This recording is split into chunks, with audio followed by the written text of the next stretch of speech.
آپ کی بہتری کس میں ہے؟ آپ کا رب بہتر جانتا ہے۔ تم چاہو یا نہ چاہو، میرا اللہ مجھے چاہتا ہے۔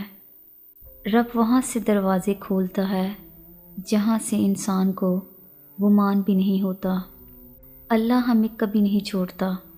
ایک ماں سے جب بچہ کہیں چھوٹ جائے تو کتنی تڑپتی ہے، پھر اللہ تو اپنے بندوں سے 70 ماؤں سے زیادہ محبت کرتا ہے، تو وہ اپنے بندوں کو بھلا کیسے چھوڑ سکتا ہے؟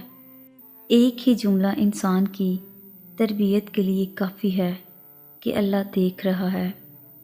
نبی کریم صلی اللہ علیہ وسلم نے ارشاد فرمایا، جب تمہارے غم بڑھ جائیں اور تم ان غموں کو ختم کرنا چاہو تو مجھ پر درود بھیجو، یہ تمہارے غموں کو ختم کرنے کے ساتھ ساتھ تمہارے گناہوں کو بھی مٹا دے گا۔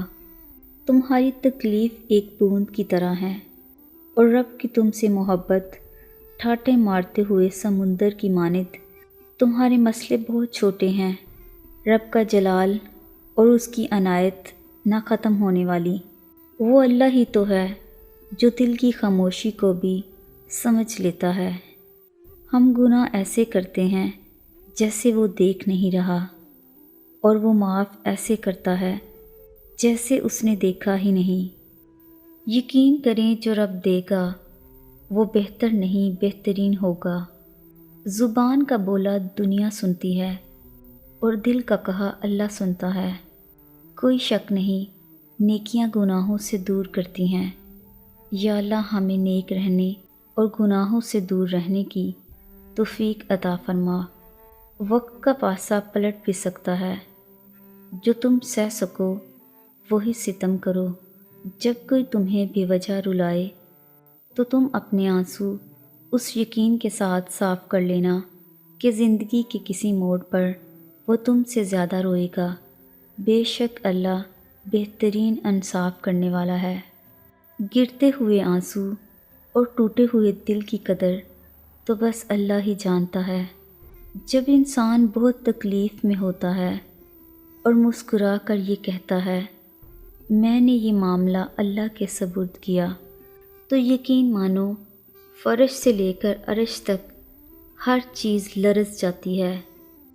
اللہ کی محبت کا سفر بہت حسین ہے۔ جو اس سفر کا مسافر بن جاتا ہے یا پھر اللہ اسے بھی اندر باہر سے حسین کر دیتا ہے۔ اور یوں اس نے مجھے صبر سے نواز دیا، تو اگر تم بھی صبر کی تلاش میں ہو تو یقین کو پہلے ڈھونڈنا اور پھر یہ مت سوچنا کہ یہ کیسے ہوگا اور کب ہوگا۔ پھر بس اتنا یاد رکھنا کہ بہتر ہوگا جو ہوگا جب ہوگا۔ اللہ کے سوا نہ تمہیں کوئی کچھ دے سکتا ہے اور نہ تم سے کوئی کچھ واپس لے سکتا ہے۔ تمہاری مشکل آسمان جتنی بڑی کیوں نہ ہو، اگر تمہارا یقین اللہ پر ہے تو کوئی بھی تم کو ہرا نہیں سکتا۔ اور جس کا کفیل اللہ ہو پھر وہ کبھی بے سہارا نہیں ہوتا۔ جو ہمارے حق میں بہتر ہے بس وہ عطا فرما، اور جو نہیں بہتر اس کی سوچ سے بھی محفوظ فرما۔ اللہ تعالیٰ فرماتا ہے تو کرتا وہ ہے جو تو چاہتا ہے، پر ہوتا وہ ہے جو میں چاہتا ہوں۔ تو وہ کر جو میں چاہتا ہوں، پھر وہ ہوگا جو تو چاہتا ہے۔ کیوں پریشان ہوتے ہو؟ اگر تمہارے ساتھ کوئی غلط کر کے خوش ہے تو کیا تم نے نہیں پڑھا اور تیرا رب بھولنے والا نہیں؟ کچھ دولت پہ ناز کرتے ہیں، کچھ صورت پہ ناز کرتے ہیں۔ جن کے ہاتھوں میں دامن مصطفیٰ ہو وہ امتی ہونے پر ناز کرتے ہیں۔ اللہ جب آپ سے محبت کرتا ہے تو یہ نشانیاں ظاہر ہوتی ہیں۔ انسان کو اپنے عیب نظر آنے لگتے ہیں۔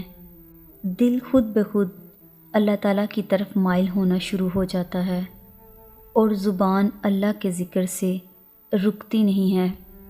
گناہوں پہ پچھتاوا اور شرمندگی ہوتی ہے اور انسان گناہوں سے دور بھاگتا ہے۔ محبت تو اللہ کی صفت ہے۔ محبت کرنے والا شخص بدکار نہیں ہو سکتا۔ مکافات عمل دستک نہیں دیتی اور نہ ہی اسے کسی در کے کھلنے کا انتظار رہتا ہے۔ یہ تو جہاں چاہتی ہے اپنے لیے دروازے کھول لیتی ہے۔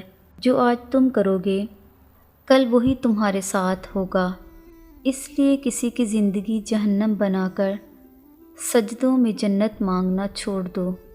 پتہ ہے اللہ کی محبت کیا ہے؟ وہ سارا دن ہمارے گناہ دیکھتا رہتا ہے، ہماری نافرمانیاں دیکھتا رہتا ہے، اور صبح اپنے ہی فرشتوں کے ہاتھوں ہمارا رزق بیچتا ہے۔ اللہ اپنی طرف آنے والا راستہ اس کو دکھاتا ہے جو اس کی طرف رجوع کرتا ہے۔ اگر بات کہنے سے پہلے ایک بار سوچا جائے کہ میری ہر بات کو فرشتے لکھ رہے ہیں تو ہمیں بہت ساری باتیں کہنے اور کرام کاتبین کو اسے لکھنے کی نوبت ہی نہیں آئے گی۔ اللہ کی آواز سننے کی پریکٹس کرنی چاہیے۔ جو شخص اللہ کی آواز کے ساتھ دل ملا لیتا ہے اسے کسی اور کی ضرورت نہیں رہتی۔ مجھے نماز کا آخری سجدہ بہت پسند ہے۔ یوں لگتا ہے کہ اب جو اٹھا تو کائنات کا خالق سامنے ہوگا، کچھ دل میں ہوگا تو خود کہوں گی، وہ جواب دے گا اور کہے گا، اور تم اپنے رب کی کون کون سی نعمتوں کو جٹلاؤ گے۔